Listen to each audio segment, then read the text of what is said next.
Tonight I'm going to make a very versatile sauce using chanterelle mushrooms. So I have in a hot skillet here, I've got a tablespoon of butter, and I'm going to add about 1.5 cups of chanterelle mushrooms. Okay?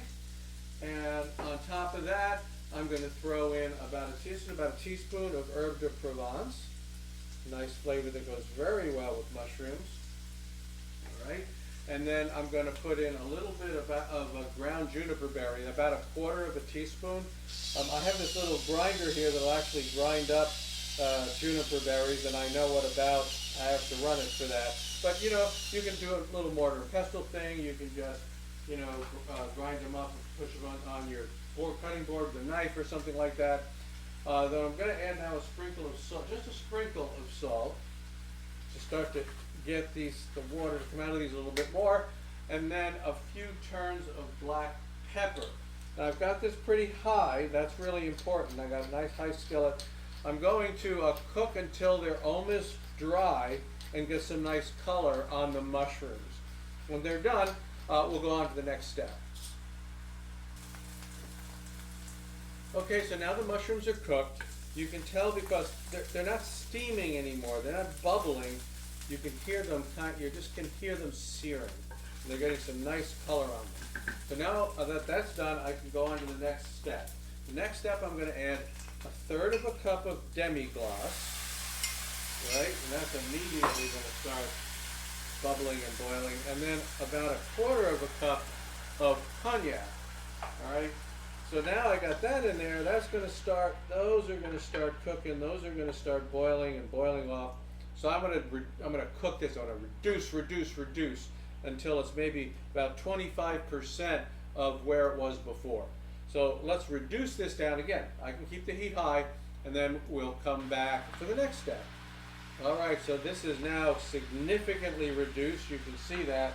And the last thing I'm going to add to it, you know, as far as a liquid, I'm going to add about 1 to 2 tablespoons of balsamic vinegar.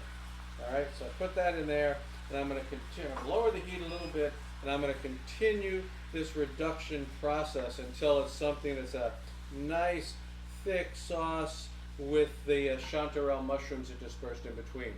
So I'm going to do this a little bit more, and we'll come back. Okay, so this has thickened up nicely. It's reduced down. You can see it'll stick to the back of the spoon like that. So all I'm going to do is just check for salt.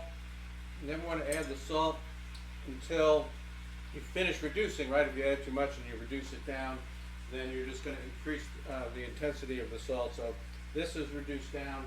I'm not going to reduce it much more. In fact, I'm going to turn it way down, almost off. I've just added a little bit more salt because I tasted it and needed it. And now we're going to be the big finish, which is about 1/2 tablespoon of butter. More butter, yes folks.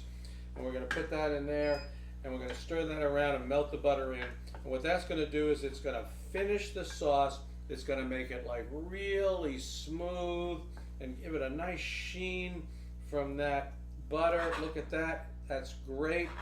And that's really all there is to it. It's going to have lots of umami. It's very rustic. You could use this on duck, on lamb, on beef, chicken, pork, veal, even like a portobello mushroom. Make a nice roasted portobello mushroom. Put this on cauliflower steaks. And I tell you, once you taste it, you will think of a lot more uses. So there you have it, folks. This is a chanterelle sauce. This entire process, you didn't miss much. It took 10 minutes. So give it a try. I'm sure you'll like it. You'll find lots of uses for it, and we'll see you next time.